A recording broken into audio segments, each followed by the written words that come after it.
Mesdames, Mesdemoiselles et Messieurs, bonsoir. Des secrets sortent sur la confidence sur la relation spéciale entre Chantal Biya et Célestine Kecha Koutes, ministre du Cameroun. Les détails sur cette affaire tout à l'heure. Confidence sur la relation spéciale entre Chantal Biya et Célestine Kecha Koutes. Au cœur des années 2000, Chantal Biya nourrit un projet ambitieux. La création des écoles des champions dans diverses régions du Cameroun. Pour concrétiser cette vision, elle sollicite en 2002 l'aide de Gertrude Sandjan, sa coiffeuse, et de Jean-Stéphane Biacha, secrétaire exécutif de la Fondation Chantal Biya. Leur mission, obtenir un terrain à Baranté pour la construction d'une école des champions.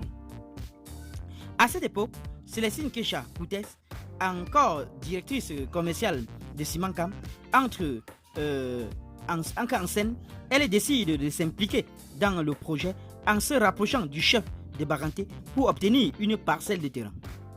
Plutôt que de suivre la voie traditionnelle, elle propose directement d'offrir une portion de son propre terrain pour le projet de Chantal Biya.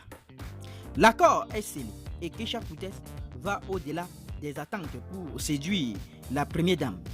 Elle obtient l'autorisation de lancer les travaux et, en tant que directrice commerciale de Simancam, négocie la livraison des sacs de ciment à un coût bien en deçà du marché. Chantal Biya est impressionnée par son engagement et cette collaboration s'avère être le début d'une amitié durable. Le jour de l'inauguration, le 31 octobre 2002, plutôt que de se rendre à la préfecture pour partager un repas avec les autorités administratives, Chantal Biya surprend tout le monde en choisissant de déjeuner chez Kecha Koutes avant de prendre directement la route de Yaoundé sans dire au revoir aux responsables administratifs présents. Cette amitié née de cette collaboration fructueuse perdure depuis près de 2 décennies. Les enfants de Chantal Biya appellent affectueusement Kecha Koutes Tata. En 2007, encouragé par le chef de Baranté en raison de l'impopularité de Niat, Kecha Koutes est élu maire de Baranté. Elle occupera ce poste jusqu'en 2019, moment où elle entre au gouvernement avec la bénédiction de Chantal Biya, devenue au fil des années l'une de ses confidences les plus proches.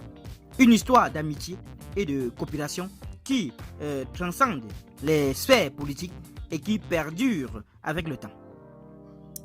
Qu'en pensez-vous sur cette affaire, chers internautes? Donnez vos avis en commentaire, sans hésiter de vous abonner à la chaîne, tout en activant la cloche de notification pour ne plus rien rater de nos prochaines vidéos. À très bientôt.